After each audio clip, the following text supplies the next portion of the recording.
Thiruvananthapuram Peroorkada ESI ആശുപത്രിയിൽ doctors തമ്മിലുള്ള തർക്കത്തെ തുടർന്ന് ശസ്ത്രക്രിയ മുടങ്ങിയതിൽ നടപടിയെടുക്കുമെന്ന് മന്ത്രി വി ശിവൻകുട്ടി. ജില്ലാ ലേബർ ഓഫീസറോട് അന്വേഷിച്ച് നടപടിയെടുക്കാൻ മന്ത്രി നിർദ്ദേശം നൽകി. ഡോക്ടേഴ്സിനെതിരെ നടപടി ശുപാർശ ചെയ്ത് ആശുപത്രി സൂപ്രണ്ട് ESI ഡയറക്ടർക്ക് റിപ്പോർട്ട് നൽകി. 24 ബിഗ് ഇംപാക്ട്. ഇന്നലെയാണ് പേരൂർക്കട ESI ആശുപത്രിയിൽ ഓപ്പറേഷൻ തിയേറ്ററിനുള്ളിൽ വെച്ച് അനസ്തേഷ്യ സർജറി ഡോക്ടേഴ്സ് തമ്മിൽ തർക്കമുണ്ടായത്. ശസ്ത്രക്രിയയ്ക്കായി തിയേറ്ററിലെത്തിച്ച രോഗിയടക്കം 5 സർജറികളാണ് മുടങ്ങിയത്. 24 വാർത്ത ശ്രദ്ധയിൽപ്പെട്ടതിനെ തുടർന്ന് മന്ത്രി വി ശിവൻകുട്ടി വിഷയത്തിൽ ഇടപെട്ടു. ശരിയാണ്, അവിടെ ആശുപത്രിയിൽ ചില പ്രശ്നങ്ങൾ നിലനിൽക്കുന്നുണ്ട്. അത് ഞാൻ പരിശോധിക്കാൻ വേണ്ടി ലേബർ സെക്രട്ടറിയോട് ആവശ്യപ്പെട്ടിരിക്കുകയാണ്. കാരണം ഒരുപാട് തൊഴിലാളികൾ വന്നിട്ട് പോകുന്ന ആശുപത്രിയാണ് പേരൂർക്കട അടക്കമുള്ള ആശുപത്രി എന്ന് പറയുന്നത്.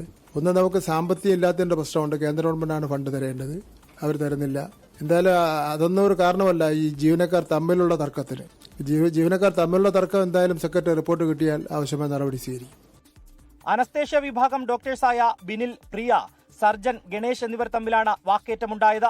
ഡോക്ടേഴ്സിന്റെ തമ്മിൽ തല്ല് കാരണം സർജറി മുടങ്ങിയതിനെ തുടർന്ന് തിയേറ്ററിലേക്ക് കയറ്റിയ രോഗിയെ സ്വകാര്യ ആശുപത്രിയിലേക്ക് റഫർ ചെയ്യേണ്ടി വന്നു.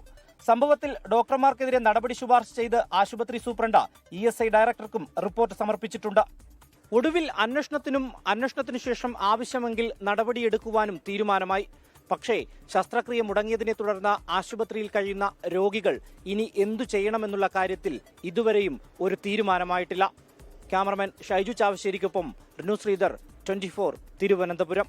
ലോകത്തെവിടെയായാലും ഏത് സമയത്തും 24 വാർത്തകളും ഓഗ്മെന്റഡ് റിയാലിറ്റി പാക്കേജുകളും എക്സ്പ്ലെയിനറുകളും വിശദമായി കാണാൻ ഞങ്ങളുടെ YouTube ചാനൽ നിങ്ങൾക്ക് സബ്സ്ക്രൈബ് ചെയ്യാം.